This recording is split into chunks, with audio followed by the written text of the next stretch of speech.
има списъчета, въпроси и който отговаря, има подаръци. Не кой знае какво, но важно е, че го правим в името на Божия Христос.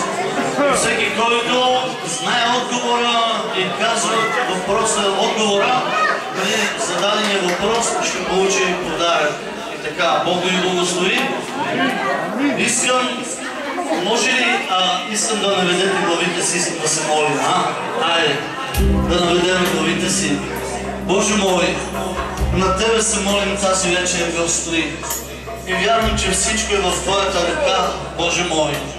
Моля Те тази вечер да минеш пред всички нас, да ни помогнеш, да ни докоснеш с божествената си сила, Исусе. Мини при всички нас, които сме събрани, и ни помогни, Отче на славата. Благослови всяка грижа, всяка молитва да бъде благословена от Тебе. Христос на славата, благословено е святото Ти име, Господи. Вярваме, че Ти си Господ. Вярваме, че Ти си Царя на царете, който дойде на земята. Вярваме, Господи Боже мой, защото за Тебе няма мъчни и трудни неща.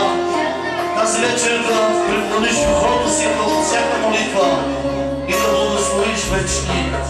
В името на Христос, който е Спасител, благослови, докосни и благослови всички нас.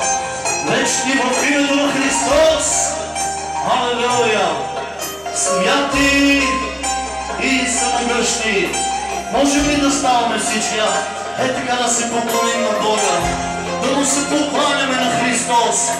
И моля ви, предайте се в молитва, предайте се в присъствието на Христос. Бог е тук, Христос е тук на това място. Халелуя! Боже мой, на Тебе се молим тази вечер, Христос. Молим се в името на Христос, който е Господ. Молим Те, помогни ни, Отче на славата. Благослови ни, Господи, за да бъдем благословени. Избави ни, за да бъдем избавени, Боже мой. В името на Христос. Алелуя! Ах, не дей, Ти ме наранява. Ах, не дей, Ти ме наскърбява.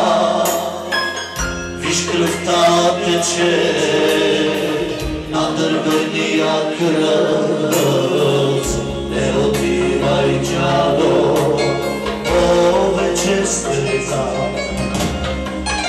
Ах, не дей, Ти ме наранява. Ах, не дей, Ти ме наскърбява. Виж кръвта тече на дървения кръст. Не отивай, чадо,